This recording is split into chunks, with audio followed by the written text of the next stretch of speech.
Friends, welcome to Biology Made Easy.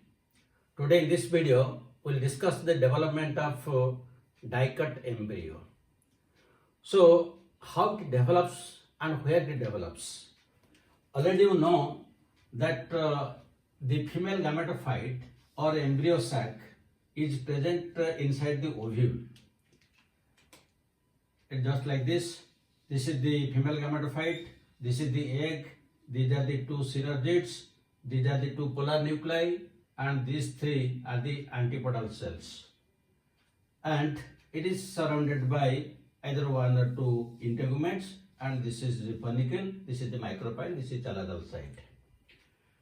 Now when the pollen tube along with the two male gametes enter, the two male gametes are released into the synergids, already you know it. Out of these two, one will fuse with the egg nuclei and this will give rise to zygote, while the other one will fuse with it and that will give rise to primary endosperm nucleus, and later on that will give rise to endosperm. So already the discussion of endosperm also you know. Now how this embryo develops from this zygote. After formation of a zygote, it will take a rest for some time. And during its rest, there is a development of the endosperm. Because unless endosperm develops, it cannot provide nutrition to the embryo. That is why the development of endosperm takes first, then the development of embryo takes place from the zygote. That means after taking a rest for some time, then only the zygote develops in embryo, so that its nutrition is assured. Because by that time the endosperm has already developed. But how it develops? Now let us discuss. Now this zygote, this is present in the micropylar side.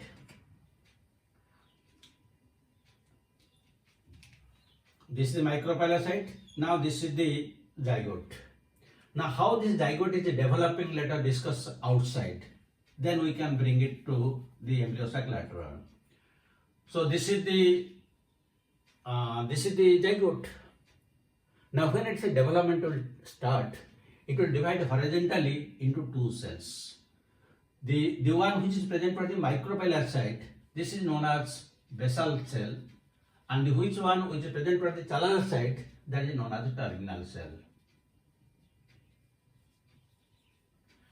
Now the basal cell divides to give rise to 5 to 10 cells, which looks like a ladder. So now this cell, it will develop like this. It will give rise to several cells, 5 to 10 cells, and the lowermost cell is slightly swollen. This is known as vesicular cell or hostorial cell. In the initial stage, it absorbs nutrition from the embryo sac, and that is present in the micropylar side. The whole thing is present in the micropylar side. Now the terminal cell. The terminal cell is present like this, and the last cell of this is known as suspensor, and the last cell is known as hypophysis. Now the function of the suspensor is to push this embryo, because from this terminal cell the entire embryo will develop. So it will push the embryo into this endosperm, because here the endosperm is present. Already the endosperm has developed. So it will push to the endosperm so that it will get nourishment. And what is the function of hypophysis? It gives rise to the part of radicle. The terminal part of the radicle, it will come out from the hypophysis. So the entire thing, the vesicular or hostorial cell, the suspensor, the hypophysis, all these are coming from this basal cell, which is toward the micropyle. Now come to the terminal cell, this one. Now the terminal cell will divide first vertically. First it will vertically, so 2 cells. Then again horizontally, 4 cells. At this stage, it is known as proembryo. Now, after the formation of this pro-embryo, now it gives the appearance of globular structure. Globular structure. Then again it will divide horizontally and will get 8 cells. So out of the 8 cells, only 4 cells will be to our side and 4 cells will be back side. So this diagram will be same because there are 8 cells, because again it divides like this, so that 4 cells to our side and 4 cells to the back side, 8 cells, and this pro-embryo is now converted to embryo. So in the pro-embryo and the embryo stage it looks like a globular. Now next what happens? In this upper side of this embryo, how many cells are there? 4. And the lower also there are 4 cells. Now these upper 4 cells of the embryo, they will give rise to cotyledons. Cotyledons means 2 cotyledons and plumule. While the lower 4 cells, they will give rise to epicotyl and part of radicle. Because part of radicle already comes from the hypophysis, so the remaining part but major part comes from this the lower 4 cells, that the epicotyl and major part of the radicle, while the upper 4 cells they give rise to 2 cotyledons and the plumule. After this differentiation, what are the next stages of development? Now the whole thing will develop now like this.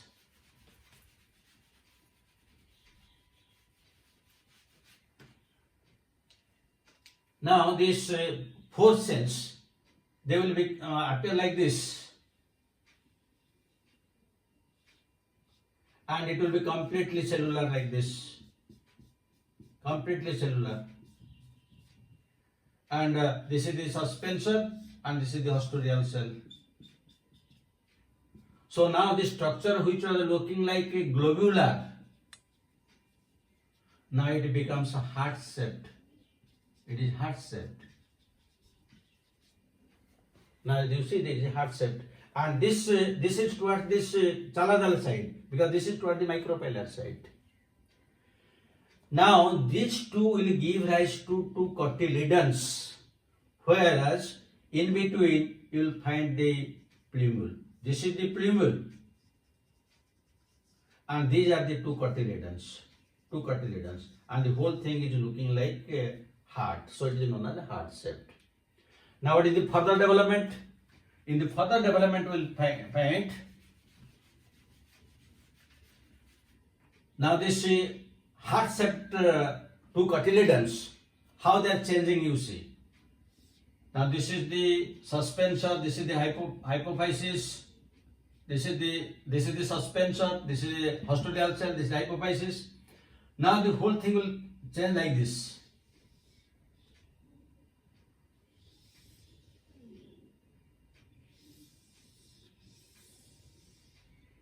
Now you see. Now this is one cotyledon, this is another cotyledon, this is another cotyledon. So now you see the 2 cotyledons, they are again bending downwards. That means the development of this cotyledons, we can tell it is endoscopic. Endoscopic, that means what is inverted downwards. And now the structure is horseshoe shaped. Horseshoe shaped. Initially in the embryonal stage it was a globular, then it became heart shaped, now it is horseshoe shaped. And this whole structure will be present here. The whole structure will be present here. So this is the vesicular cell, this is the suspension, and it will be like this. The 2 cotyledons will be like this. The whole entire structure will be here in this way. That means the ostoria and suspension on this side, and this is it. And after the development of embryo, the function of suspension is not there, because now its main function is to push. Previously here endosperm was there. Now the embryo has utilized the endosperm, because it gets nourishment from the endosperm, and it may completely consume the endosperm as in most of the dicots, where you will find there is no endosperm whale during the time of germination.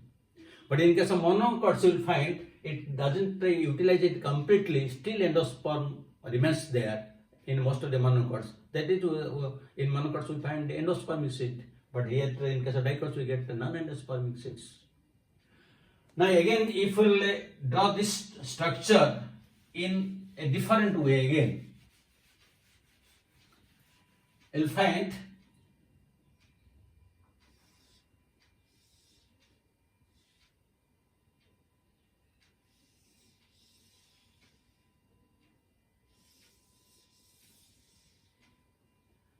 now these two are the two cotyledons,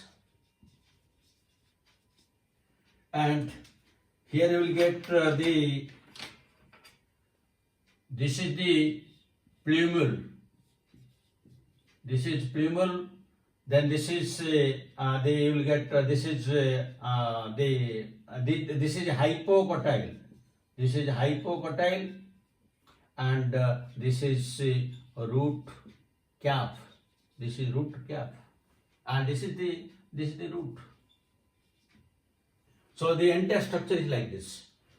Again, for more clarification, I am drawing again another diagram.